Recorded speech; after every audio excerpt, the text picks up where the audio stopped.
आज मैं जो सॉल्यूशन बता रहा हूं उससे तुम्हें प्रेम विरह से मुक्ति मिलने वाली है। प्रेम विरह आपको समझ में आता है? ये शब्द हिंदी साहित्य का है। मैं बात कर रहा हूं कि प्यार में जो लोग रो रहे हैं, जिनके रिश्तों की वजह से वो बहुत परेशान हैं, जिनका रिश्ता नहीं चल रहा, प्यार ठीक नहीं है, संबंध अच्छे नहीं है, जिनका विवाह ठीक नहीं चल रहा, आज उनके लिए सलूशन लेकर के आया हूं।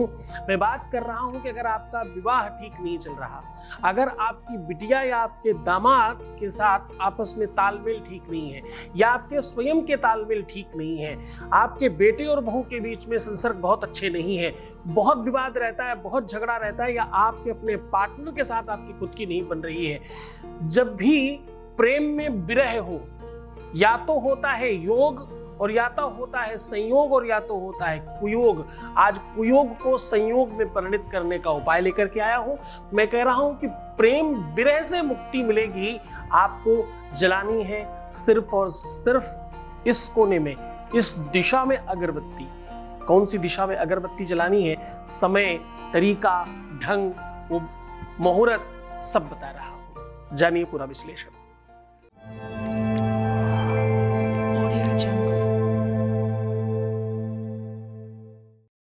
आपके लब में, प्यार में, रिश्तों में, रिलेशनशिप में किसी भी प्रकार की अगर दिक्कत है, आपका संबंध, आपका प्यार, आपका रिश्ता, आपका विवाह चल नहीं पा रहा है अगर, तो आज इस प्रेम विरह से आपको मुक्ति मिलेगी। विरह और वेदना ये हिंदी साहित्य के वो शब्द हैं जो अंदर तक टटोलते हैं, अंदर तक आपको झंझोर कर रख देते हैं। इंसान इस वेदना से, इस पीड़ा से जितना पीड़ित होता है, दुनिया में किसी पीड़ा से नहीं पीड़ित होता।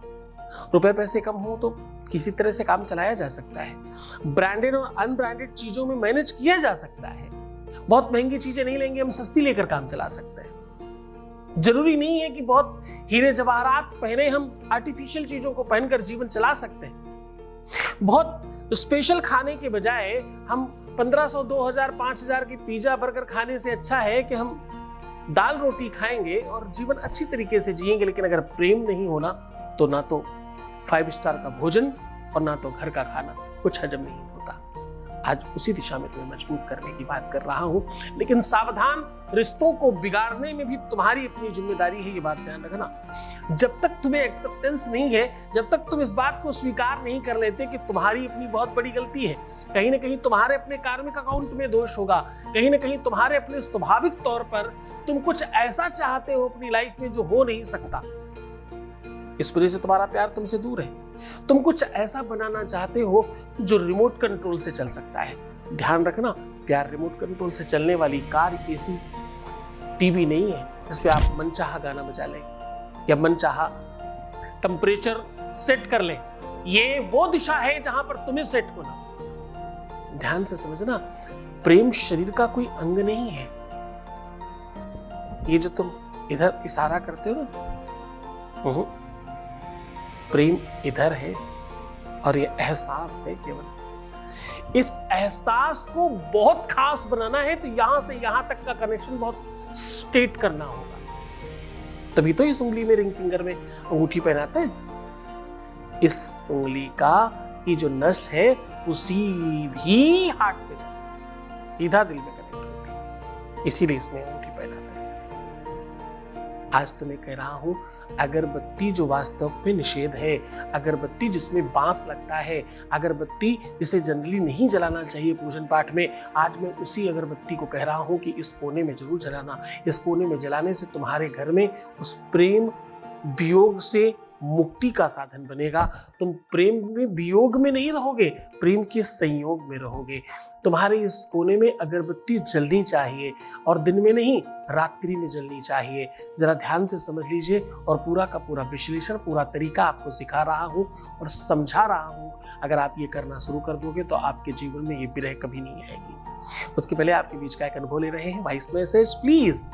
गुरुजी प्रणाम। आपने इतनी बड़ी खुशी मुझे दी है इस वक्त, मैं कुछ नहीं बता नहीं सकती आपको। मैं जाहिर करने का मेरे पास वर्ड ही नहीं है कि मैं कैसे आपको बताऊं क्या हुआ है। बहुत टाइम के बाद, बहुत टाइम के बीच में कि मैंने भी उनको फ़ोन करना बंद कर दिया था, तो बहुत टाइम के बाद उन्होंने मुझे फ़ोन करके उन्होंने मेरा हाल चाल पूछा और जिस तरीके से उन्होंने बात की, गुरुजी मैं बता नहीं सकती मैं कितनी खुश हूँ। बस इसी तरह से अपना छत्र छाया में अपनी मुझे रखिएगा प्लीज। बहुत धन्यवाद, बहुत आशीर्वाद, बहुत खुश रहिए। देखिए आप तो उस दिशा तक पहुंच गए जहां लोग पहुंचना चाहते हैं, पर तुम्हारी श्रद्धा और विश्वास का प्रतिफल है, तुम्हारी निरंतरता और तुम्हारे गुरु चरणों में अनुराग की असली भक्ति का फल है, जिसकी वजह से तुम सफल हो गए। बहुत धन्यवाद।